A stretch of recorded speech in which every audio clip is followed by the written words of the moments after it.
In computer science, a problem is a question with associated parameters and properties that the solution of the problem must satisfy, and a computer or an algorithm is meant to solve the problem. For example, the traveling salesman problem involves n cities that are all connected, and the distances between each pair of cities are known.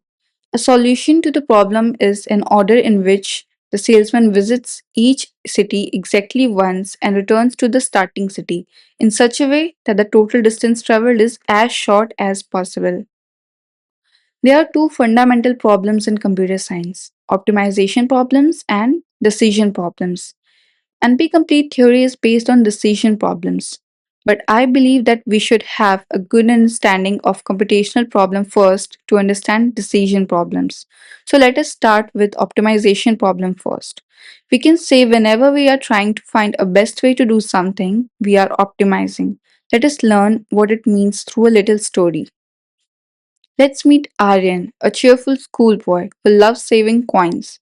Every time his parents give him change, he carefully drops the coins into his piggy bank.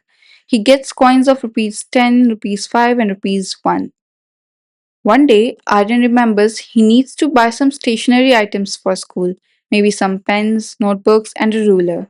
He opens his piggy bank, counts his savings, and then thinks, I should keep some money aside for later. I think I can spend rupees 27 today. Aryan goes to a stationery shop to buy items. In the shop, he finds 8 items, each with a price and a value, which means how useful it is to him. Now Aryan asks himself, which items should I buy so that I get the most value for rupees 27? He starts looking at combinations, trying to pick the most useful items that don't cost more than rupees 27. This is his first optimization problem where goal is to maximize the total value of the items. Constraint is total price must not exceed rupees 27. Choices are which items to buy. After choosing the best set of items with a total cost of rupees 27, Aryan is ready to pay. Now comes another challenge. He has a lot of rupees 10, rupees 5 and rupees 1 coins, but he wants to use as few coins as possible. Why? Because he wants his piggy bank to still feel heavy and not get empty too fast. So he thinks, how can I make rupees 27 using the least number of coins? He looks at all possible combinations and picks the one that uses fewer coins. This is his second optimization problem where goal is to minimize the number of coins. Constraint is the total must be exactly rupees 27. Choices are how many rupees 10, rupees 5 and rupees 1 coins to use. Aryan didn't realize it, but he was solving two optimization problems, just like a real life computer scientist. He optimized his buying choices to get maximum usefulness. Then, he optimized his payment method to use minimum coins. In both cases, he had choices to make, a goal to maximize or minimize something, and rules or constraints he had to follow. If you look around, you will realize that you are constantly surrounded by optimization problems in everyday life. Whether you are trying to find the shortest route to school, maximize your profit from a small business, create a schedule that fits everything in, manage your monthly expenses, or pack your suitcase efficiently before a trip, you are knowingly or unknowingly optimizing something. All optimization problems, no matter how big or small, have four key ingredients: choices or solutions. You usually have multiple ways to solve the problem or multiple options to choose from. Constraints. You can't choose just anything. There are rules or limits like time, money, or capacity. Goal or objective. You want to improve or optimize something. Maybe it's minimizing time, maximizing profit, or getting the most value. Best solution. Among all possible choices, you want the one that gives the optimal value, the one that's best according to your goal. We already saw two examples through Aryan's story. One where he tried to maximize value when buying items, and another where he tried to minimize the number of coins used while paying. Let us now take a closer look at how these two problems can be solved and how different they are in terms of difficulty. In the first problem, Aryan is at a shop with 8 items, each having a price and a value that is usefulness. His goal is to pick the combination of items that gives him the maximum total value without spending more than rupees 27. For each item, Aryan has a binary choice, either buy it or not. Since each item is associated with two choices, the total number of possible combinations is 2 to the power 8, which is equal to 256. So, Aryan can evaluate all 256 combinations to find the best one. That sounds reasonable enough. But what if the shop had 20 items instead of 8? Then the number of combinations becomes 2 to the power 20, which is equal to this big number. That's over a million possible combinations to check. Suddenly, the problem becomes much more complex. The number of solutions grows exponentially with the number of items. This is a classic feature of many real world optimization problems. The number of possible solutions becomes too large to handle by brute force method. Problems like these are considered not efficient problems. Now, let us consider Aryan's second problem, minimizing the number of coins to pay exactly rupees 27 using only rupees 10, rupees 5 and rupees 1 coins. In this case, the problem is much simpler. Aryan can use a greedy approach, which means he always chooses the biggest coin possible at each step. Start with rupees 10 coins. After taking first rupees 10 coin, remaining value is rupees 17. We can add one more coin. Now the remaining amount is rupees 7. The biggest coin that can be used now is rupees 5 coin. Now remaining amount is rupees 2. To pay rupees 2, take 2 coins of rupees 1.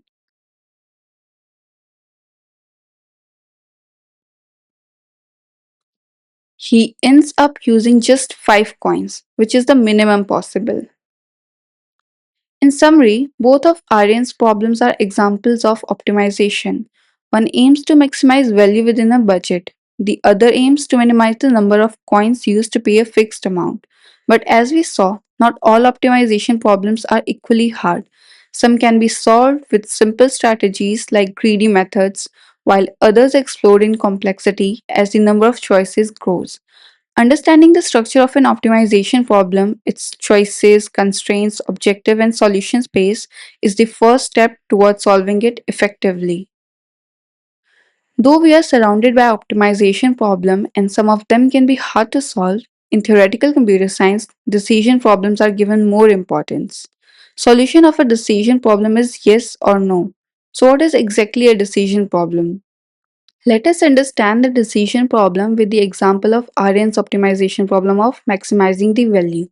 In that optimization problem, we are interested in maximizing the value and total price should be less than or equal to 27. While in its decision version, a threshold of value k is given and we are interested in selecting items with total value greater than equal to k and total prices less than or equal to rupees 27. Solution of decision problem is yes if a solution exists, otherwise no. Keep in the mind final outcome of decision problems are answered in yes or no, not the solution for which answer is yes or no. Though we understand now how an optimization problem can be converted into a decision problem, but why it is important is still the question. In computer science, problems are often categorized based on how hard or easy they are to solve. This helps us understand which problems are tractable, that is, can be solved efficiently, and which ones are intractable or hard to solve within a reasonable time as the input grows. This kind of categorization becomes much easier when problems are written in the form of decision problems. A decision problem simply asks a yes or no question, such as is there a way to achieve a value of at least 100 within a budget of rupees 27? Now, you might wonder why not categorize optimization problems directly? After all, in real life, we are usually interested in finding the best answer, not just a yes or no. Well, here's the key idea.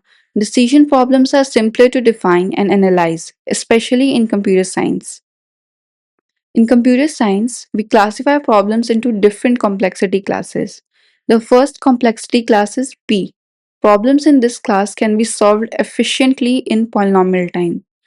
The second complexity class is NP, problems whose solutions can be verified efficiently. Another class is NP-Complete, the hardest problems in NP. If you can solve one, you can solve all of them. All these classes are defined using decision problems, not optimization ones. But why? Because decision problems fit nicely with the Turing machine model, the basic theoretical model of a computer. A Turing machine accepts or rejects input, just like answering a yes or no question. This aligns naturally with decision problems. Also, one of the most powerful tools in complexity theory is the idea of reducing one problem to another, transforming one problem into another in a way that preserves solvability. These reductions work cleanly and consistently with decision problems. Trying to reduce between optimization problems directly would be much messier. So, even though optimization is what we usually care about in real life, decision problems provide the clean, elegant foundation needed for building the theory of computational complexity.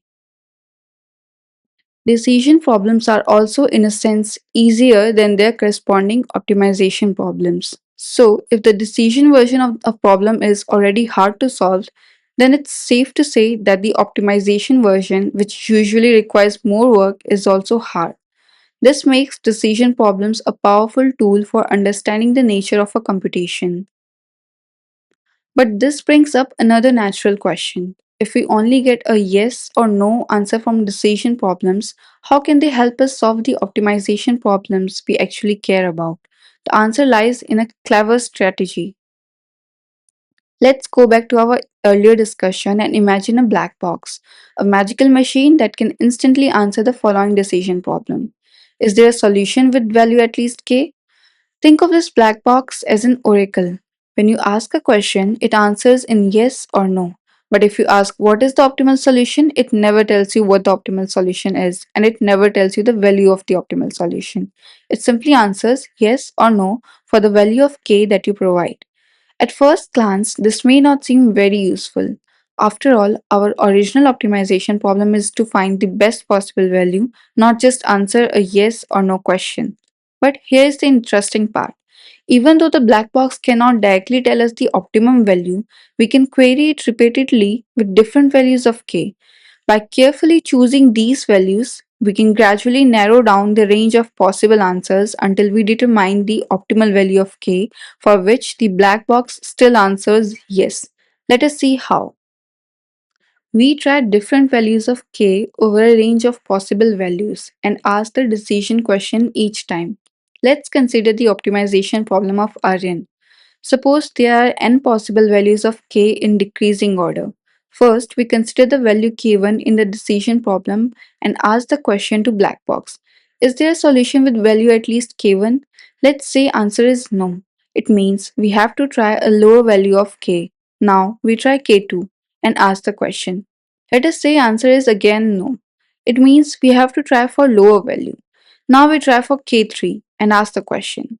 Let us say this time the answer is yes. It means we have obtained the optimal value. This way, we can slowly narrow down the largest k for which the answer is yes. That k gives us the optimal value we are looking for. This is how decision problems can be extremely helpful, even when our real goal is to solve an optimization problem. Now, it's time to understand what an instance of a problem is. Let us take this traveling salesman problem as an example. When we describe the problem, we say there are entities, each connected to the other, and the distances between each pair of cities are known. The task is to find an order in which a salesman visits each city exactly once and returns to the starting city such that the total distance traveled is minimized. Notice that this is a general description of the problem. It doesn't specify any actual input value. However, to solve the problem, we do need specific input. When we assign some specific value to all the input parameters, we obtain one instance of the problem. For example, in a traveling salesman problem, there are four cities. All are connected and the distance between every pair of cities is known. This specific setup is called one instance of the traveling salesman problem. So we start by generating an instance of a problem, then pass it to an algorithm, which processes it and produces a solution. Now let's take a closer look at what an algorithm actually is. Algorithm is a finite set of instructions specifying the set of operations for solving a problem. For example, we say an algorithm solves the traveling salesman problem if it finds the optimal solution, that is, an order in which the salesman visits each city exactly once and returns to the starting city and the total distance traveled is minimized. Algorithm is expected to always finish. When we say an algorithm solves a problem, we expect it to do two things. First, it should produce the correct answer. Second, it should finish its execution after a finite number of steps. If it never finishes for some input, it fails to be an algorithm for that problem. If it enters an infinite loop for some input, then it is not considered an algorithm that solves the problem. In other words, an algorithm must halt for every valid input. It cannot keep running forever. In this video, we explored what a computational problem is, along with the difference between optimization and decision problems, and how instances and algorithms fit into the picture. This foundation will help us better understand problem encoding, computational models, and the definitions of the P and NP classes in the upcoming videos. In the next episode, we will dive into time complexity and explore what makes a problem tractable or intractable. Thanks for watching. Don't forget to like, share, and subscribe so you never miss what's coming next.